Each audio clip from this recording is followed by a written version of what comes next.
All right, guys, my guest today has done something I generally didn't think was possible. She made shampoo interesting, and not just interesting, award-winning. While the rest of us were out here buying whatever bottle was on sale, she looked at the beauty industry and said, what if we just removed water? Which sounds like a scam until you realize it got the name one of the best inventions of the year for her. Her resume is honestly rude, P&G, a decade at L'Oreal, running YSL and Armani, global product development for the Body Shop across 70 countries. And then she gave it all up to spend 2 years in a lab making paste.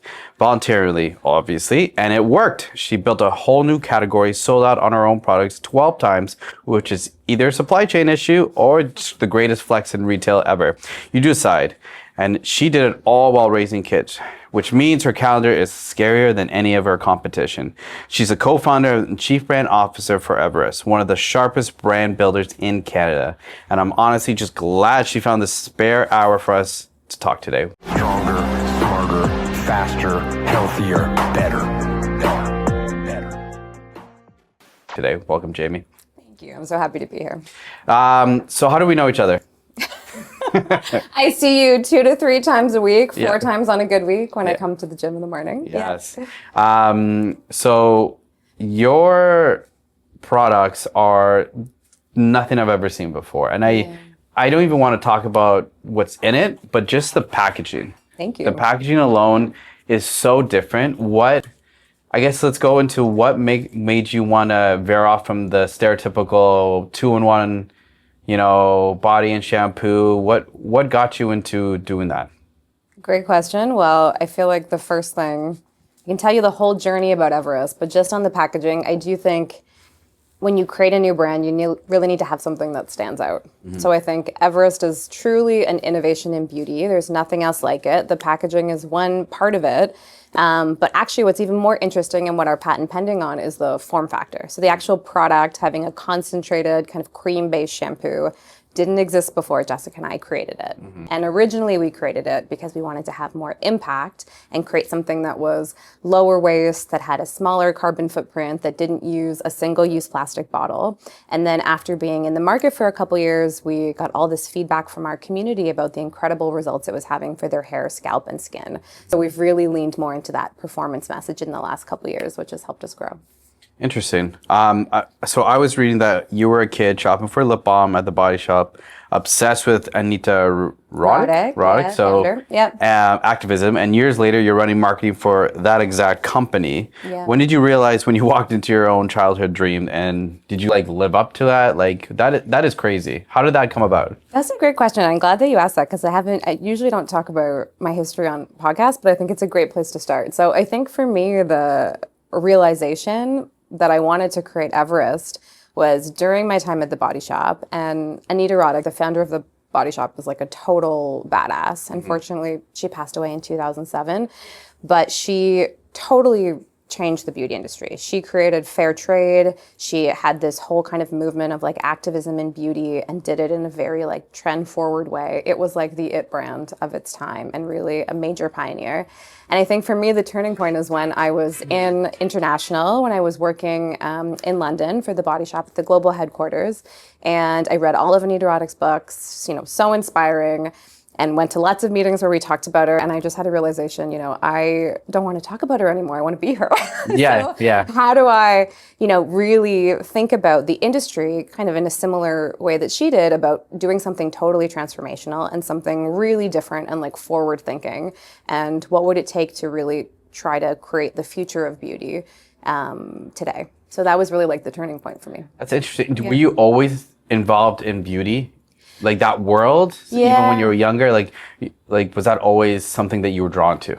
A little bit, but not really. I would say I'm probably one of the lowest maintenance beauty people. I'm very much about health and wellness. That's the first pillar for me. But what I do love always is culture. I love trends. I love brands. I love beauty products, and I love fashion, and I love all of those things kind of in the beauty world. And beauty is such an interesting industry because it is so transformational for people. It's so emotional. So I think some of the best marketing and some of the best brands are created in beauty, which is what kind of drew me there. Mm-hmm.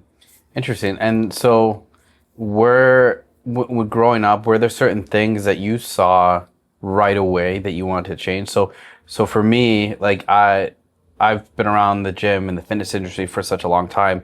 I know how intimidating it is, and it can like draw off women so much. So like I always wanted to make it very welcoming and very not daunting. Were there things that you saw right away that you're like, I need to fix this when I have the opportunity?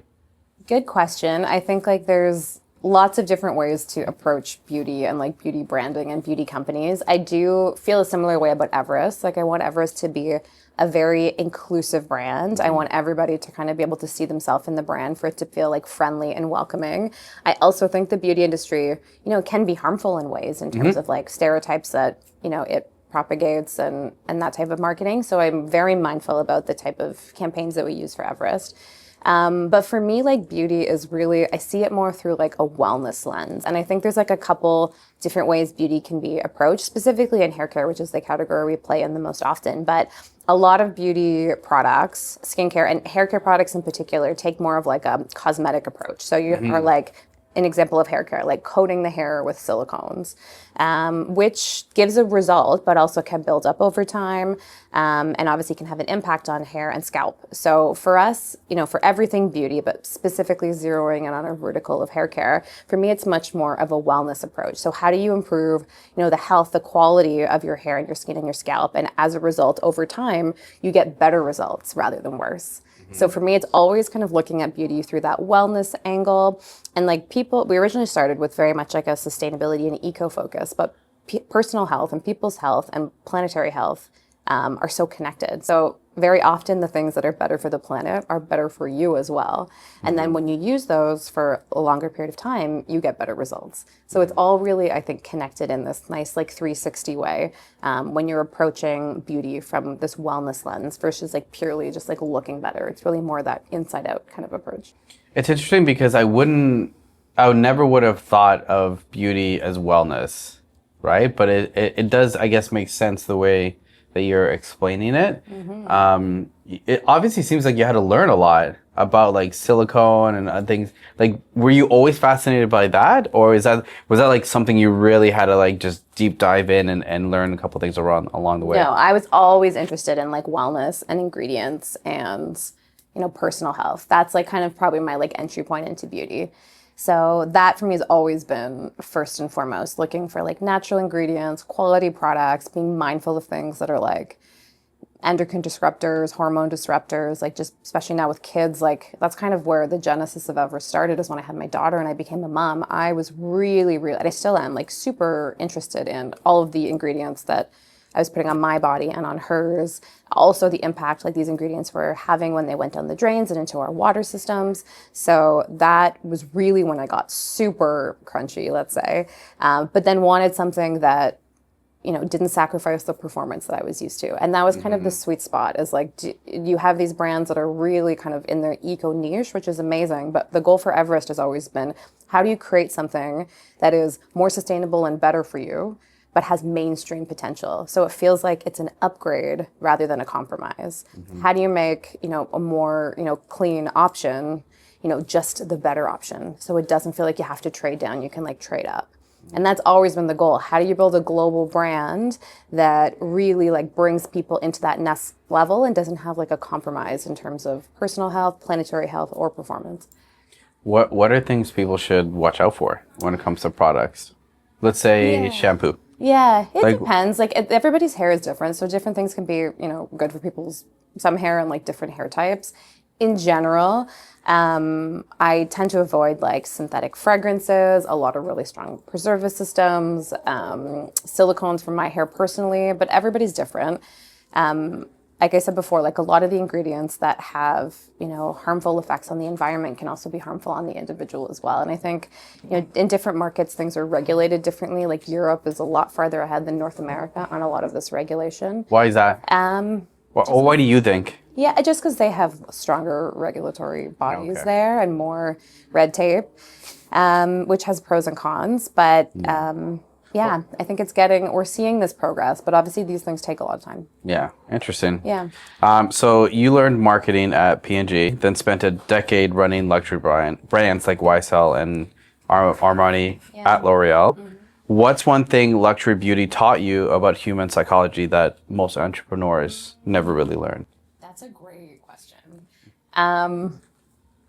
Every kind of stop in my career has been so important, and it doesn't always feel linear, but they've all contributed in different ways to creating Everest. And that's really important one. So there's like certain like luxury cues that are really important when you're developing products. And all of those are things that we took into consideration when creating Everest. So for hair care specifically, I think it's things like the scent. Having like a beautiful sensorial scent in the shower. And for us, we wanted to do it without synthetic fragrances, using only essential oils, which was really tough. Then it's things like the lather, the creaminess, the texture of products, also like the tactile and sensorial feel. Like when you hold like a tube of Everest, like it's heavy, it feels substantial in your hand. The actual feeling of like twisting the key, it like crunches in your hand. Which is There's, interesting. Yeah, there's like a tactile sensation. And I think the tubes are really interesting for us. They're like kind of polarizing, which I love. We have a tin packaging option, which is actually getting an upgrade this year. So we're going to have this beautiful premium flip top tin option next year. But I personally love the tubes because you get this like really almost like authentic, old-fashioned experience when you're twisting them down with the tube key. They take a little bit longer to figure out how to control the dose and obviously to fiddle with the cap. But for me, it's like a super sensorial, unique experience of using it in the shower, which feels really elevated. So all of those things in luxury are so important. Like I said, like the feeling in your hand, the texture, the lather, the scent, and of course the like results, the expectations for results from luxury products are so much higher. So all of those things that we factored into consideration when we created Everest. How is it trying to get around, because you're trying to make the best, I don't want to say organic, but quality. Yeah. But at the same time, you have to think of shelf life. Yes, true. Yeah. Right? Yeah. So, like, how do you get to that? Because even Stacey and I and our business partner are making a beverage, and we want to make it. It's it's not an energy drink; it's a productivity drink. Yeah. And so we want to make it. I don't want to say healthy, but better quality for you. Yeah. But there still has to be a bit of a shelf life situation. So it's like, which lines do you push a little bit? So how did you cross that? That is a very good question, and like shows like a nuance of understanding that maybe some people don't have, because in general, like naturals are very hard to work with. Yes. That's why a lot of the big companies don't use natural fragrances. They use synthetics because it's very difficult to get consistency in like the supply chain that you get. So even with us, we've had like challenges with our fragrances over the years because essential oils, depending on the harvest, they can smell different. Sometimes the top note comes through a bit more mint because we have this beautiful blend of like orange peel, rosemary, clary sage, bergamot, and peppermint. And sometimes it should feel more citrus forward, but we've had times when it feels more mint forward, depending on the harvest and how all the different naturals are interacting together. So it's very hard to like get always consistency with naturals. So that's its like own unique challenge. And then you're right, the like stability in the preservative system is a really tricky one as well. And I think beauty products do need to be preserved, absolutely, from like a health and safety point of view. We do like extremely rigorous testing, all of the kind of claims testing, all of the regulatory testing required with third-party labs. But one of the interesting things about Everest, which is why we have this patent pending that's super unique, is because our shampoo and our body washes, because the base of them is glycerin, which in itself is like quite antimicrobial, the glycerin actually acts as the preservative system. So we can safely avoid synthetic preservatives and pass all of our challenge testing in those formulas because the glycerin actually makes it anhydrous and stops those pathogens from growing in it. So it's like, I'm getting technical, but like it's a very interesting thing that these formulas can be so clean because of the way that they're made and because there's no water in them, because these moisturizer bases, the glycerin and the aloe vera, actually help with that piece. So explain to people like the water and because when we first met, I was like digging into like, so they're like, what do you mean water? Like, so explain to our audience, like, why was that such a like a non-negotiable for you? Yeah. So for me, this is a good question. A starting point that I will always say is like, water is not bad. Yeah. Shampoo with water in it is not bad. But what we thought when we were formulating, because we wanted to start kind of in really high volume products that people use often in their routines and start by replacing those. So we started with hair care. And when we were formulating, we came to this realization that yes, 70% of shampoo is water. You know, a lot though. It's a lot. Sometimes it's 80% or 90%. So all of these like liquid formulas are water based, which hasn't always been the case. So in the past, they would have been bars, or there were kind of some of these like dense creams, a little bit different than Everest, but in the past. And then of course, you know, as the world changes, as, you know, we get into this like, you know, big box retail world, people wanted formulas to be bigger on the shelf. Water got added, and you got put in these big plastic bottles that were really colorful, so they popped off the shelves, and the whole industry kind of transformed. And then the way that we were kind of coming into it was like, okay, in this like e-commerce first industry where people have water in their showers, does it make sense to be shipping all of this water around the world? What's the carbon impact of shipping these like heavy products? Could we do it a little bit differently? So that was like our original thinking. And then I think like the personal impact piece came later. So basically what Everist is, the easiest way to understand it is, yeah, traditional shampoo is mostly water. It's 70-80% water in a plastic bottle. We took the water out, took just like the cleansers in there, and then to make sure that they were super nourishing for your hair, skin, and scalp, we put them in a base of moisturizers. So the easiest way to understand our cream concentrates is almost like if you took a shampoo bar and you like ground it up and you put it in your moisturizer. Okay. So it's this like very interesting hybrid formulation. It had never been done before. It took years of R&D, lots of money invested, lots of failed batches to like get it and perfect it right. But the interesting thing about it is we came in from this environmental point of view, but actually the learning from our customer is having this moisturizer base was really unique and interesting for hair, skin, and scalp because it brings more hydration to the scalp. It makes your hair feel softer and silkier after you have been using it because it's bringing more, the glycerin's pulling more hydration into the hair cuticle. So there's lots of like interesting things that are happening with this hybrid formulation that's taken us a little bit of time to unlock exactly how it's working. So it's really unique to come at beauty with such an innovative point of view. And I think the only reason we did is because we were really trying to rethink the industry. And then we happened to kind of really develop something that was very unique from not only an environmental point of view, but also from a performance point of view. Yeah, it's interesting because I don't know if I'm seeing you as beauty more than like an activist.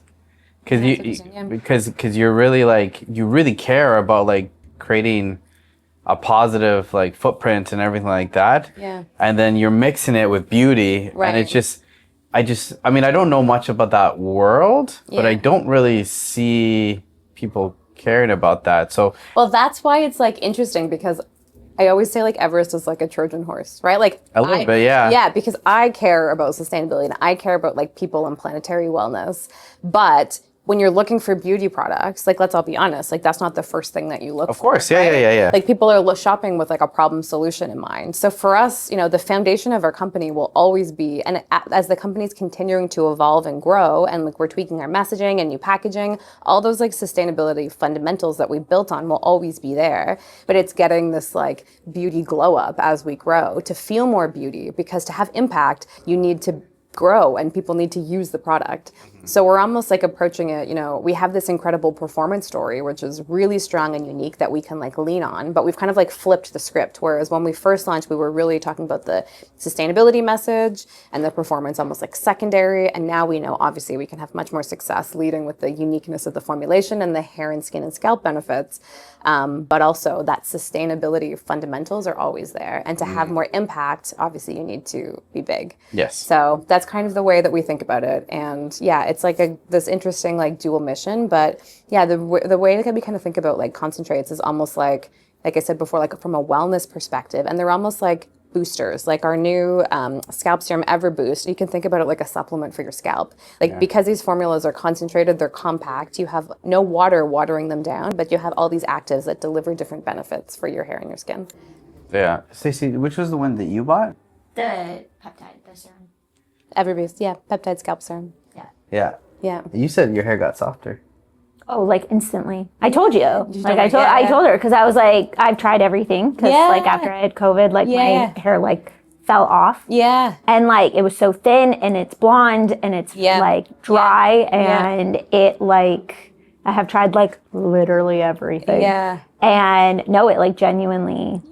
I'd love to hear that. We have so many like good testimonials. And interestingly, for Everist too, you have to use it for like, you can see results instantly, your hair will feel softer, but the hair growth cycle is quite long. So with consistent use too, we're starting to get, we're like 9 months since launch, some of these like incredible photos from our customers who've really. pretty sweet. Oh yeah. After the first bottle, like it fully, but it's not greasy. Like people, like when I put it on at first, I was like, is this gonna make my hair greasy? Because like I wash my hair every day. Yeah. But you know, but it was honestly, it's like, it just like soaks into your And that was by design, because if you have something that people don't want to use, they're not going to apply it enough to see the efficacy, right? Yes. So we wanted to make something that was like light enough that people could use every day.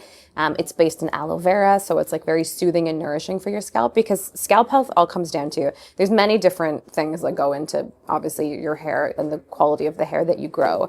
But I think your scalp, think about your scalp as like the soil that you grow vegetables in, that you grow your hair in. So if you can have, you know, keep your scalp calm, reduce any like micro irritants that you're applying to it, keep it hydrated, like it's your best chance for growing your best quality hair. So all of our products are really designed with scalp health in mind, because a lot of people have like things in traditional products, because a lot of these traditional products have a lot of, like I said, synthetic preservatives or fragrances in them that create like almost like micro irritants. So people that say like my hair is always greasy no matter how much I watch it, sometimes I say like, okay, but you might actually have an allergy to something in your shampoo, or like an intolerance that you're not aware of that's like irritating your scalp. So when you have like any redness or itchiness or like this micro irritation, like it can impact the quality of your hair. So for us, you know, again, coming back to this like health and wellness approach, like everything has to do with like the quality of your scalp and your hair. And that's how you get obviously the best results over time, is soothing the scalp,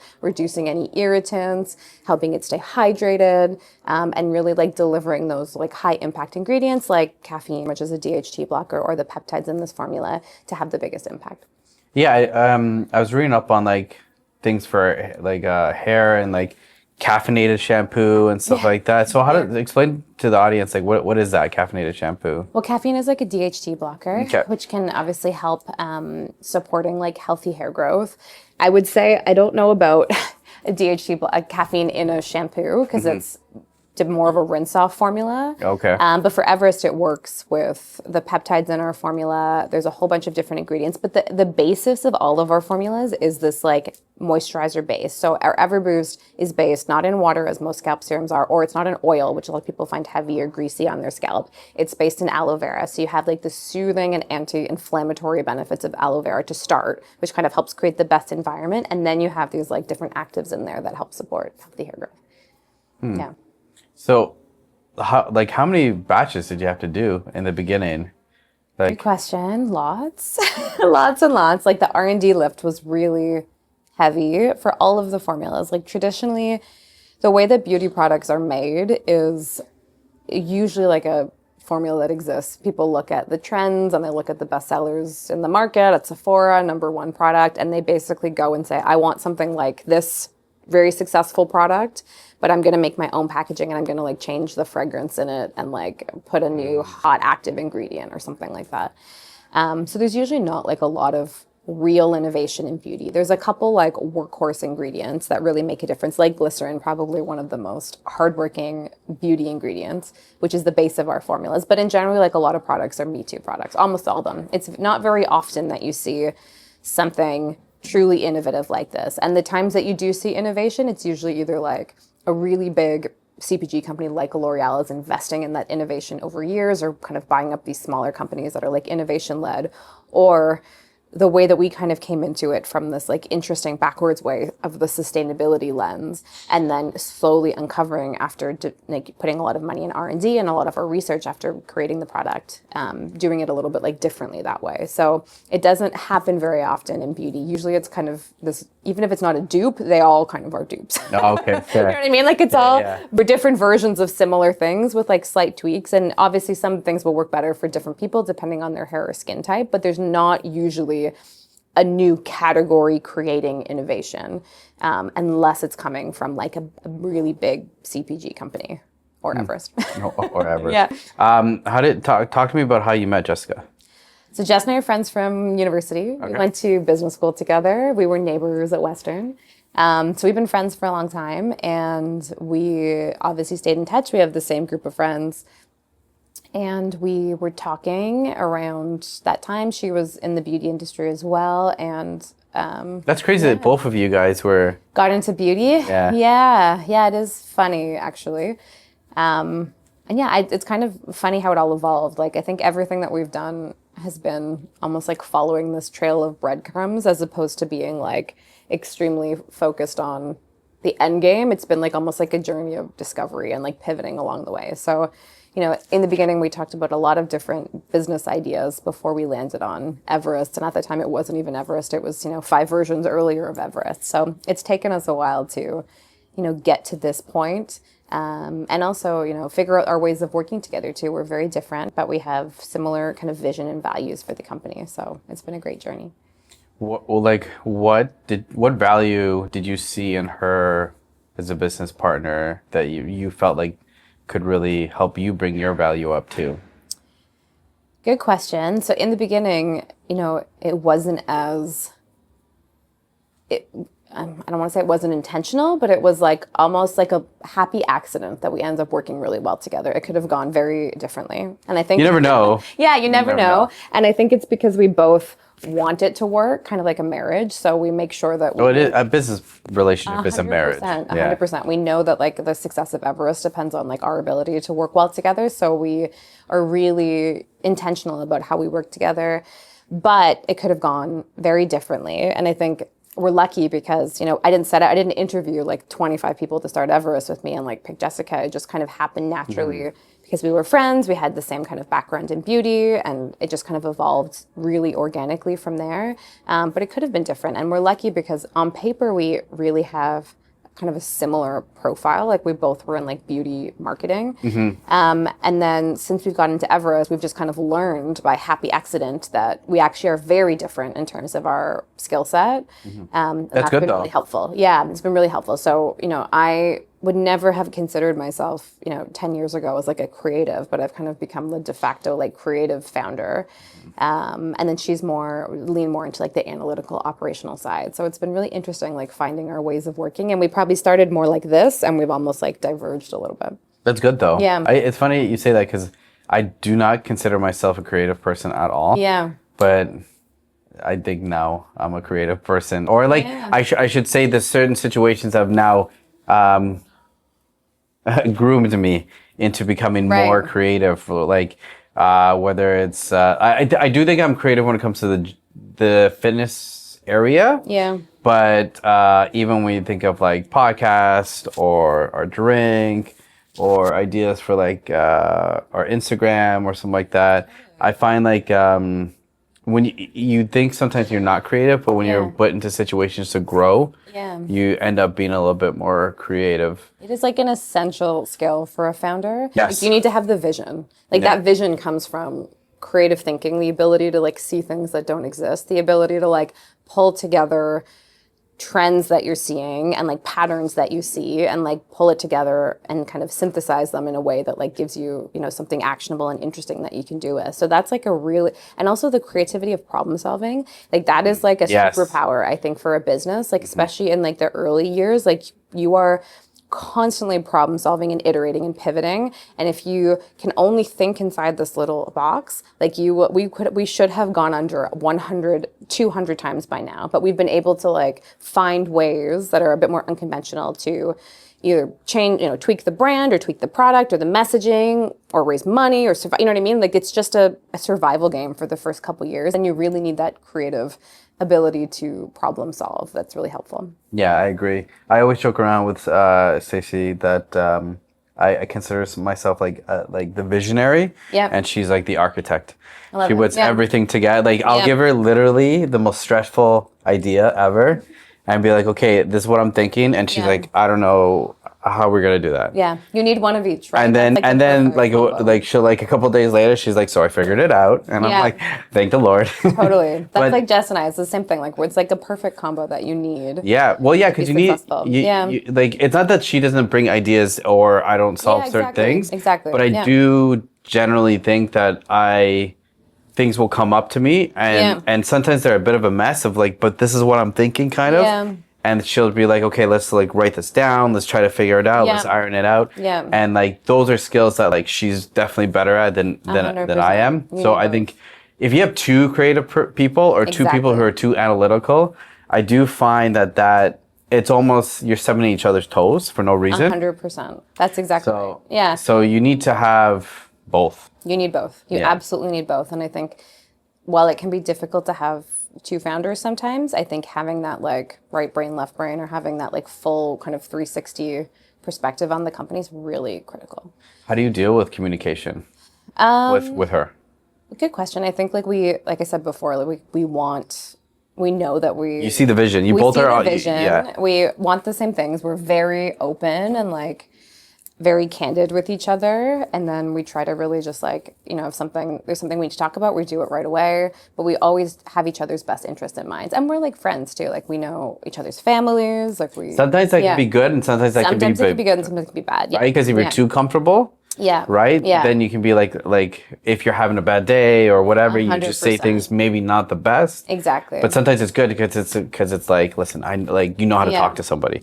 Sometimes when you're not so close with somebody, you can almost have a better conversation, because it's like, this is just the way it is, you take away your emotions, and then sometimes it's not, obviously. Exactly. So I could never work with like a best friend or like a sibling or anything like that. Like we're both very professional, but we have like a foundation that we're kind of building on, which is nice.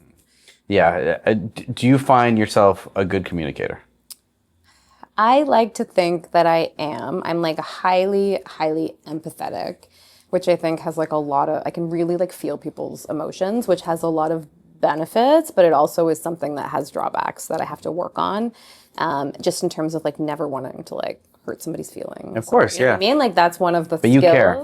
I care a lot about people and I care a lot about relationships. So I think one of the things that's like really been important for me in the past couple of years, like being an entrepreneur is like an incredible journey of self-awareness and like self-discovery and self-improvement. So like I'm very much focused on my personal development, and that is one of the areas that is of particular interest to me, is like, how do I continue to like push myself to give candid feedback where it's needed and be straightforward in these conversations, while also doing it in a way that doesn't impact the relationship, because that is really important to me. Mm-hmm. One thing that always sticks out to me, we were one time when I was training you in a class, we always like to exchange like what podcasts we listen to or whatever, and you just listened to the Layla Hormozi and I remember you said something and I listened to it after, and I thought it was such a great quote, and she's like, it's all about communication and everything like that. She said the highest skyscrapers have the strongest foundations. Yeah. Right? And I remember you said that stuck out to you also. And I think that's so simple, but so accurate in the sense of like, people want to build something so beautiful, right? And have such a vision for their businesses. But if they don't take care of their core, understand communication, and get that down right, it can fall at any moment. 100%. It's like the stability behind everything that you do. Yeah. So, the personal development piece is like critical. Actually, the farther I get into Everest, the more I realize it is truly a mind game. Like there's nothing like the operational stuff we can solve, but what holds the business back, I believe, is like mental hurdles that I need to get over. But what mental hurdles? Like, what do you mean by that? It's just like those like learning. So it's like our team went from the 2 of us to the 4 of us for a couple of years, now to like 12 to 15 plus a ton of different like fractional so it's like the actual skills that I need to build now to build this bigger team and all the systems to support it. That's one piece. And then also like personally, the just like fear and personal development of like getting yourself out there, being visible, putting your face, like that was a huge unlock for Everest, was when Jess and I started telling our story. People connect to people. So that was a really hard one to get over.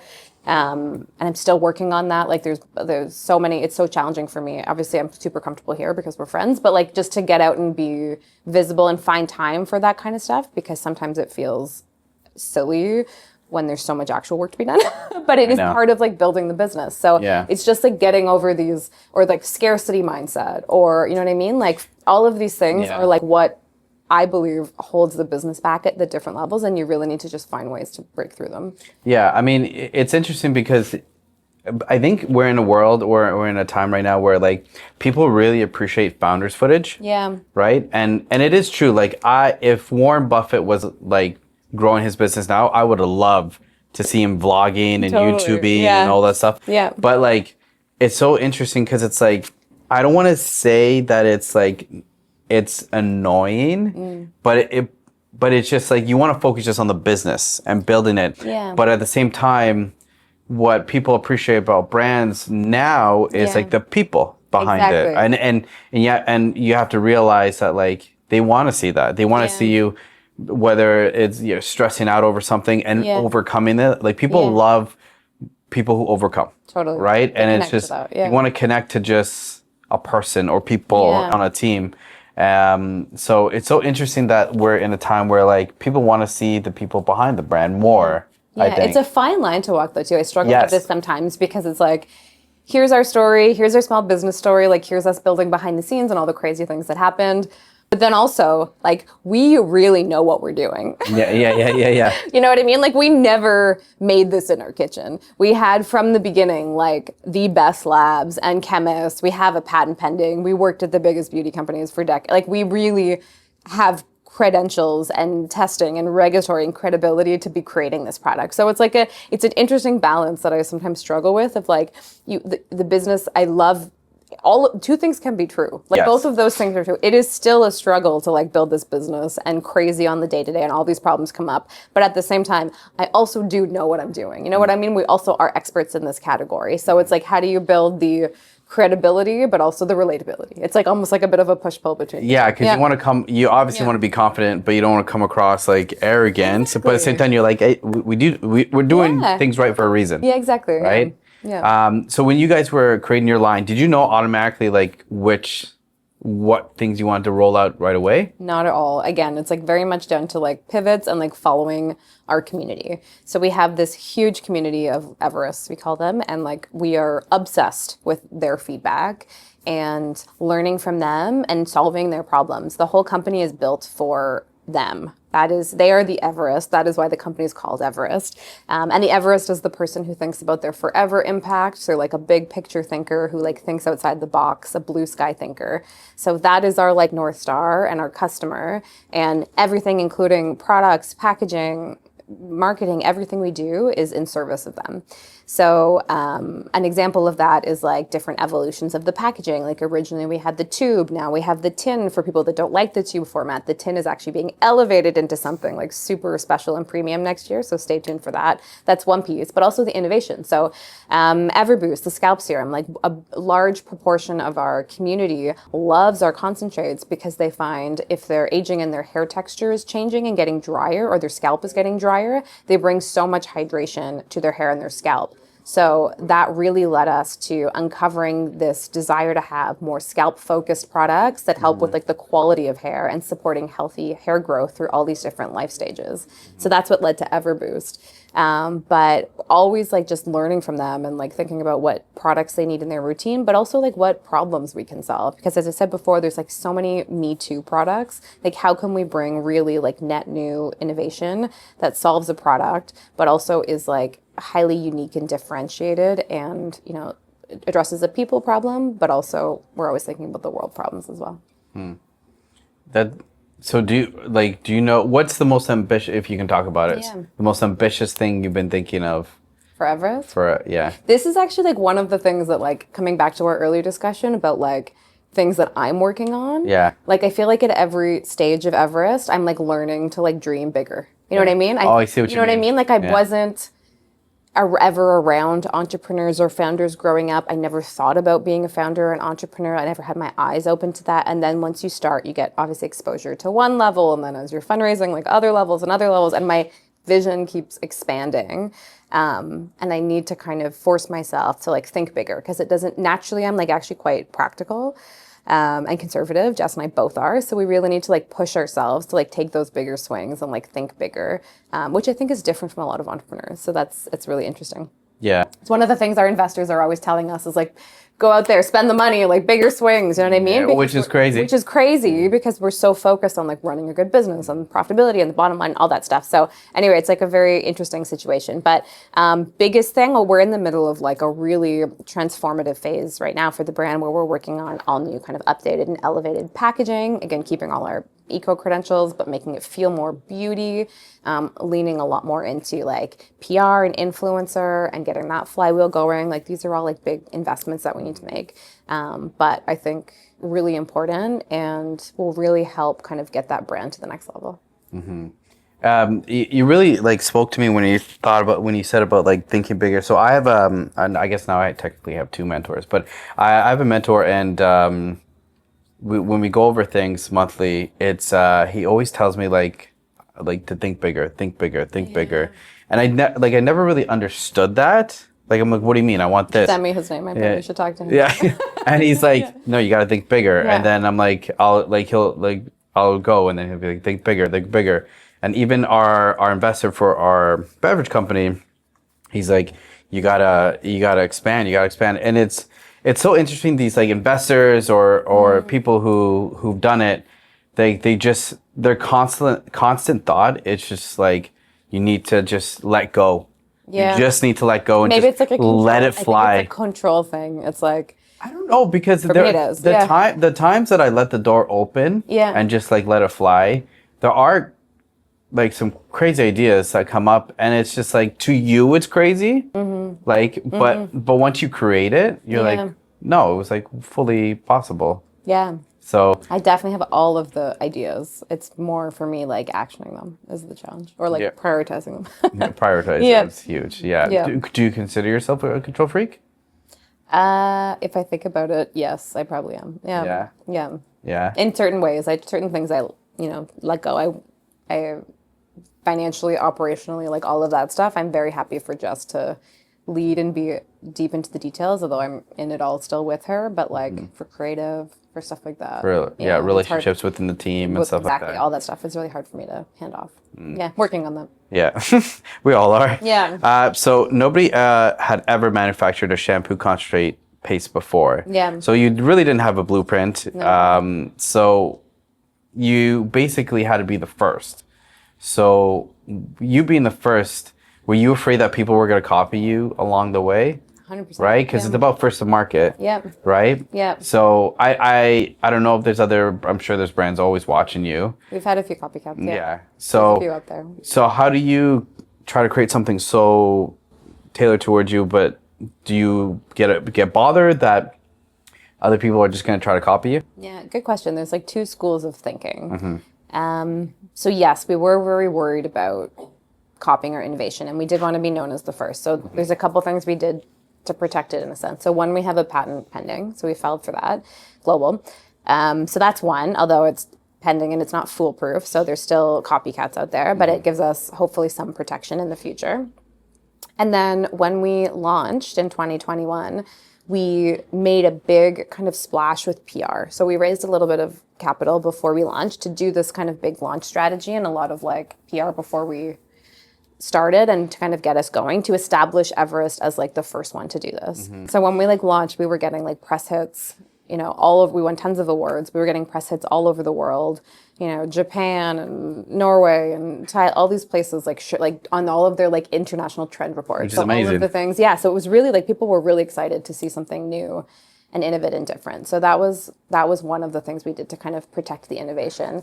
And since then we've had like a handful of copycats, and we still do, but I do think like to get change in the industry, and behavior change, which is really hard, you need kind of this like groundswell of like, people talking about these different concentrate stories. So I'm of 2 minds. Obviously, whenever I see an Everest copycat, it drives me crazy, and we do what we can.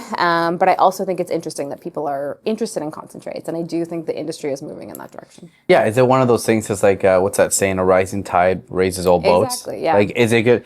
It's almost good that you're raising this awareness. Yeah. Just annoying that you have these. Yeah, exactly. Right? Exactly. So you're like conflicted a lot. Yeah, a little bit conflicted, but like for us, it was really important to establish that we were like the first to do it. Yeah. So being named one of the best inventions of 2021 in your launch year, right? Which is awesome. Yeah. Did that early validation help you, or did it create a weight of expectation for you to carry? No, it was great. We had like so much awareness in the first year. Like we've won to date probably like 30 different beauty awards. But it's interesting, like there's a couple of different like pieces we had to figure out. So as I mentioned in the beginning, we were very much focused on like establishing the brand and the innovation, and kind of the brand marketing piece and like brand awareness piece. So we did that at first. You know, I don't know how deep your audience is in marketing, but there's many different types of marketing. But like if you were to put it into two main ones, you have this kind of brand marketing and like performance marketing, which is like ads and digital media spend and paid media and all that stuff.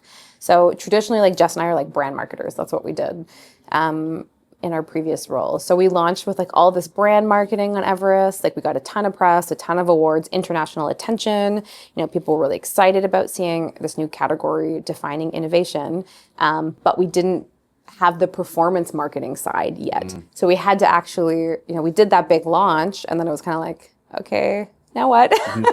What do we do now? So we actually had to figure out how to be performance or growth marketers and how to run digital marketing ourselves, how to explain this product in a way that was like benefit led that people got, which is where this hair care meets skincare story came up, telling our story. So then the last couple of years I've been really focused on performance marketing and growing, you know, awareness of the brand that way. And then we're kind of entering now this era where we finally like properly blend the two into the way marketing should be done with a little bit of both. But I think for us, we had to learn that performance marketing piece. We had to refine our messaging to get to that product market fit, to be able to scale. And then now we're in an era where we can kind of afford to do a little bit more of that romance marketing and that brand marketing in addition to it. Yeah. Interesting. Yeah. At what point did you start looking for investors? We actually had investors before we launched. Oh, that's amazing. Yeah, so we had a really great group of like small family office or like kind of angels that came in pre-launch.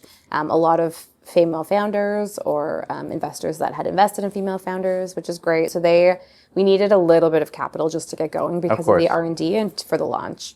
And then we stayed with that group for a couple of years, and they're still obviously part of our cap table, and then we raised a Series A in 2024. Yeah. Interesting. Yeah. I want to talk about, you guys co-founded through 5 years pandemic, stockouts, and packaging overhaul. What's like the unspoken operating agreement between you two that keeps a partnership from like cracking? Good question. I think there's just like a belief that like no matter what happens, like we will figure it out. Yeah, you don't believe in no-win situations. Yeah, like well, whatever happens, we're gonna figure it out. Yeah, we will make it work. Yeah, which is crazy. Which is so interesting because we, business owners and founders always have to have that attitude. It's just like we'll figure it out, and it can frustrate some people because it's like, what do you mean we'll figure it out? Like you're like we'll figure it out. Yeah, like it doesn't mean you're not upset, but it's like there's a million problems I could be focusing on. Yeah, whatever one comes up out of all those like hypothetical problems, like we will figure it out. Yeah. How do you shut off? I don't. That is the problem. That is the really hard part. I try really hard. It's really difficult, especially with like having kids and like obviously trying to be present with them. That's the thing about like this kind of blended world we live in. Like I always have some flexibility, but I'm also always working and my brain is always going. So that's really tricky. At the gym, I shut off, which is nice. That's like one place. And then I love to read, but often I'm like reading personal development or stuff that's kind of adjacent to Everest. So that's a little bit trickier. Spending time with friends. I think that's like spending real time with like friends and family and the kids and like being present. That is probably the time that I'm the least focused on Everest and the most focused on the people that I'm with. But otherwise it's hard because your brain always kind of trails over there.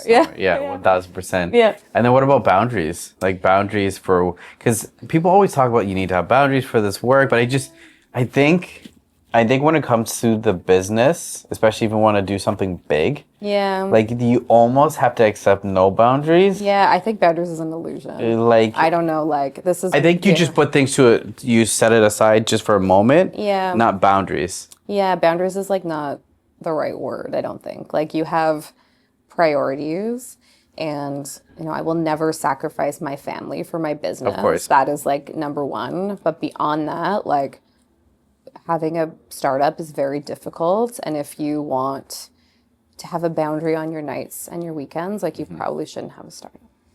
Yeah, I totally agree. Yeah, I totally agree. Like when you are building a business and want to build it big, like you just have to let go.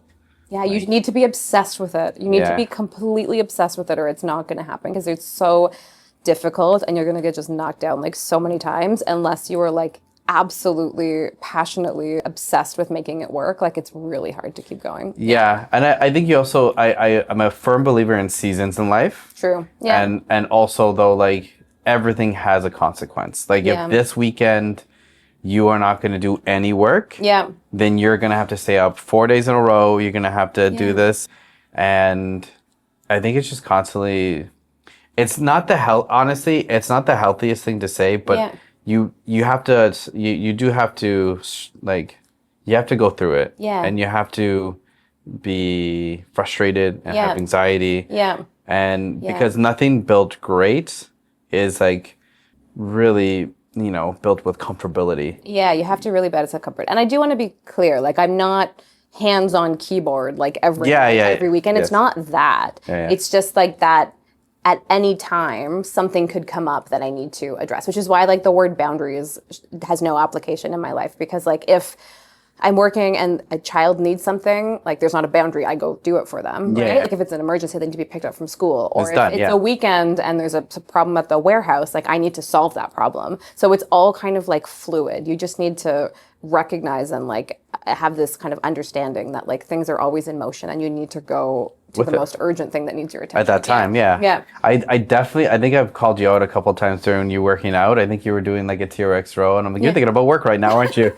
And you're like, yes, I am. Yeah, always. I'm like, be present, JD. I know, I get the best ideas in the gym and in the shower, because it's like I don't have my phone, so my mind is just like going. And then sometimes I'll be like working out and you'll see me like run over there and like write something down on my phone and then like run back and like keep going, because you need those like spaces of like, you know what I mean? Like mind breaks where your mind can kind of wander and like creative ideas can flow in. So all of my creative ideas come from when I run. Yeah. Because like I am forced to be with my thoughts. Yeah.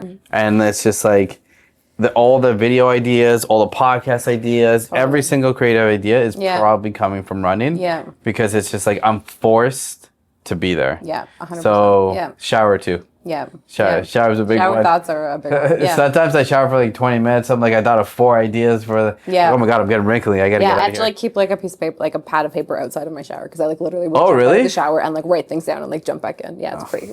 That's pretty crazy. I'm a psycho. That's so funny. Yeah. So you're, I want to ask you actually about like, how are things you're dealing with like tariffs and stuff like that? Oh, it's been wild. It's been a crazy couple of years. Yeah. Yeah, we have a friend who owns like a clothing company. Yeah. And it's just been it was a shit show for him. It was because his main people were from the States. Yeah. And it was so shitty. I wanted to ask you about that. It's been really tough. Thankfully, we have always had the intention to build Everist, based on our experience as like an international business. So we had not from the very beginning, but from like early on, we had a separate warehouse in Canada and US. So that was really good because we weren't always shipping customer orders across the border at least. But then there is still like products being manufactured to the warehouses and raw materials, and there's still a huge implication. So it's been really tricky. Yeah. Such a shit show for that stuff. Yeah. So I want to ask, you just hit 5 years with new packaging and expanded distribution rolling out. You've said that the biggest risk is evolving the brand without losing the ethos. Yes. So where's the line? Yeah. What would you never change, no matter how big Everest gets? That's a good question. I don't think we'll ever change our sustainability ethos and the choices we make in packaging or supply chain. We just won't talk about them as much. That's kind of what has changed. Okay, fair. So it will always be the foundation of the brand, which is kind of funny because it's so much more expensive the way we do it, and it's so much more effort. And I always laugh when you have companies talking about their all their sustainability stuff. I'm like, okay, we actually like created a whole new category for this reason that has, you know, a 77% smaller carbon footprint and a 62% smaller waste impact. So, but we don't talk about it as much because, again, like coming back to like for an acquisition, you know, for product to be acquired by customers, like first purchase, like you have to talk about performance. Yeah. So I think we always will lead with that message, and then the foundation of the company will always have this sustainability ethos kind of baked into it. That will never change. Do you always want to stay in the beauty world? Do you ever want to expand into other things? Or are you... Not with Everest. Everest will always be in like hair, skin, and scalp wellness. So I think we could go more cross category. Like I can see us getting, there's a lot of demand for us to get into like skincare. I could see that happening down the line. The immediate focus is like hair and scalp wellness. And there's a bunch of innovation coming in that category. But I could see us going more cross category in the future. That's like always interesting to me because it's more, and I think if I think about the philosophy of Everest of like concentrated products, like there's so many interesting things you could do in different beauty categories. But no, Everest will always be somewhere in this like beauty wellness vertical. In terms of other brands in the future, I could see us doing lots of different things. Yeah. I could see myself doing lots of different things, but that's for another day. Another day. Yeah. Yeah. You were just named RBC Canadian Women Entrepreneur Awards finalist alongside Jessica. Yeah. When you look at the next 5 years, what does like winning actually look like? Acquisition, category domination, or like something else entirely? Good question. I think what we're building to right now is really to have Everest feel like one of those, you know, prestige hair care brands that could exist in a Sephora or an Ulta in the US, and feel like it's playing against really those competitors. So we're doing all of kind of the work now on the brand and the marketing support that we need to feel like one of those, you know, big league beauty brands and to be competitive in that space, which I think we have the formula, incredible formula and incredible community already. It's just kind of abiding by some of those cues and making certain investments. So for me, that would be a win in the next couple of years, is being in one of those kind of national retail outposts, beauty specialty retail. That's amazing. Yeah. So every hour of your day is scheduled. 2 kids, scaling a company, co-founder relationship to maintain, obviously your marriage in general. Yeah. What's your non-negotiable? The thing like that doesn't get traded no matter what. Exercise. Except for some days like this morning. That's okay. That's okay. I wasn't gonna call you out on it. I saw that you signed up this morning. I'm like, she's gonna come for a workout. She's gonna come fun. It would have been so good, but no, my kids are home this morning because of the wildfire smoke, which is too bad. But yes, generally it's like exercise. That's the one like constant I try to keep that like helps me keep my head on straight. Is it because it forces you like not to be on your phone really? It forces you, unless I call you out. Yeah, exactly. It forces me to be off my phone, but it forces me, it just gets like the endorphins going. Like it just is movement. Like, it's purely like for the mental benefits. What's a belief you held at L'Oreal that Everest forced you to kill? Oh, that's a really good question. That there was like one way of doing beauty. I think we've like found like a very different approach to it in terms of the form factor and the types of products, but it's also been really successful. What's like a big thing you had to learn while growing Everest? A good question. I would say like the art of the pivot and like kind of like being flexible. I would say that's always been in my nature. Actually, it was probably more constrained in like a corporate environment. I couldn't take as many chances or try as many things as I wanted to, which is at the end one of the reasons that I left. So I actually think that's been like a great coming home moment for me, is to be able to have this like creativity with Everest and to try things and to learn from our community and optimize. Do you feel more of a responsibility to push as a female founder? No, I don't think so. I think there's like unique challenges in terms of like balancing the space in your mind that, you know, your family and that piece of your world takes, and also the demands of being a founder. And I think sometimes those two profiles are like almost contradictory, so I find that difficult sometimes. But I don't think it's like being a female founder in relation to men. I think it's more like embracing the personality you need to be successful as any founder, and then embracing the more nurturing personality that you need to have as a parent. Those can sometimes be in conflict, and that can be tough. Do you find that people don't really understand what really like a founder does? Like I feel like we're like to go back to what I was saying before. I feel like almost like being an entrepreneur or founder or whatever. It's almost like there's people are romanticizing about it now. Absolutely. And people, I really feel like people don't understand how stressful it is. Yes. 100%. So I feel like it's being romanticized a lot because there's so many opportunities out there in the world. Like if you wanted to make a YouTube career, and you could do it, right? But I feel like everybody's like, oh, a little entrepreneur, a little founder, but I feel like people don't really understand. Yeah. So what do you think people have to come to terms with when it comes to if they want to walk that road? I think people need to be ready to be in it for the long haul. Because I think the people that are like, a lot of people that are like drawn to being a founder is probably like my personality type, where they're like excited about new things. You get this like overwhelming excitement and creativity and like passion about something, which kind of like takes you for a little while, but then you're going to hit a wall at some point and a problem, and you're going to get excited again and hit another problem. So you have to, in addition to having that like excitement and momentum, you need to be able to sustain your energy and your effort for years. If you can't do it for like 10 years, like you're not gonna get to the point of like success, because it really takes a long time to like break through these different stages, and you need to be consistent and you need to show up every day. Like some days feel great and then other days feel shitty, and you need to keep working really hard on both of those days. So you just need that, like, you need to have the right foundation in place to keep yourself in it, I think, for the long haul. It's not always easy. So when you go through like trouble to backfire, like how do you bring yourself back up? I come to the gym. Yeah. Some mornings I won't talk to you.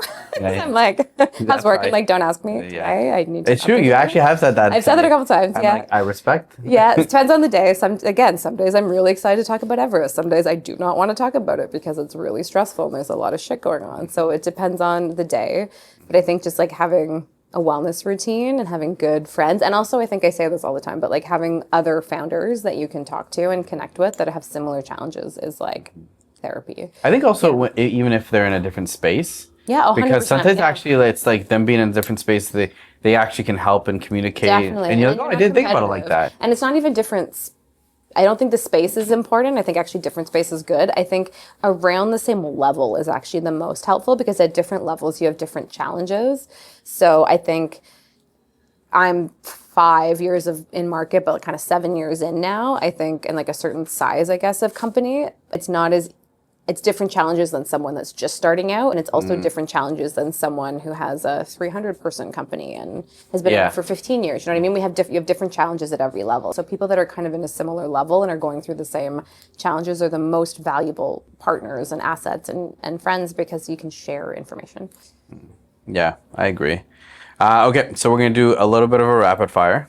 Okay. Anita is alive today and walks into your office. What does she say about Everest? This is so cool.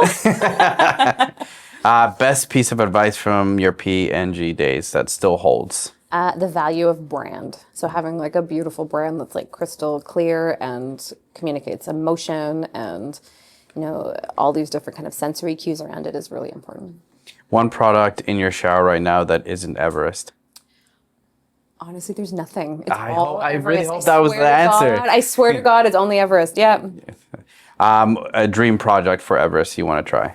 A dream product? Project. Oh, so I love this like idea. I would love to do more brand activations, like in real life events. They're just really expensive and like sometimes hard to coordinate. So with this whole idea of like concentrated and less is more, I have this dream of doing these like pop-ups that are like micro salons, like the smallest salon in New York City where you can get blowouts, or like a little, that's pretty interesting. You know what I mean? Like things around this like story of like small but mighty. I think you could do so many cool pop-ups and activations around them. Oh yeah, that's pretty interesting. Okay, so describe yourself in one word. Creative. And what does alpha mean to you? Oh, good question. It means focusing on your best self and being in the pursuit of self-improvement. I like that. Okay, let's bring this home. Where can they find you? Where are the best websites to bring you? So our Everest handle and website is helloeverest.com or at helloeverest. And then my Everest one is at jayme.everest. And Everest is Everist. All right, I love it. I appreciate you coming out. I'm glad we finally did this. Finally did it. I'll see you Sunday for the boot camp. Yes, I will be here. Yes. That's funny. Awesome. I can't wait. I told you. I hope that someday you make a sea salt hairspray. Yes, we need to do a texturizing spray. I think that would be really cool. Yeah. But thank you for your time today. Awesome. And I enjoy everything that you do. Thank you. All It's right. great to be here. Guys, if you're listening on Spotify, make sure to follow her, buy some of her products. They are amazing. And if you're watching on YouTube, make sure to like, subscribe, and comment. We love you guys. Ciao.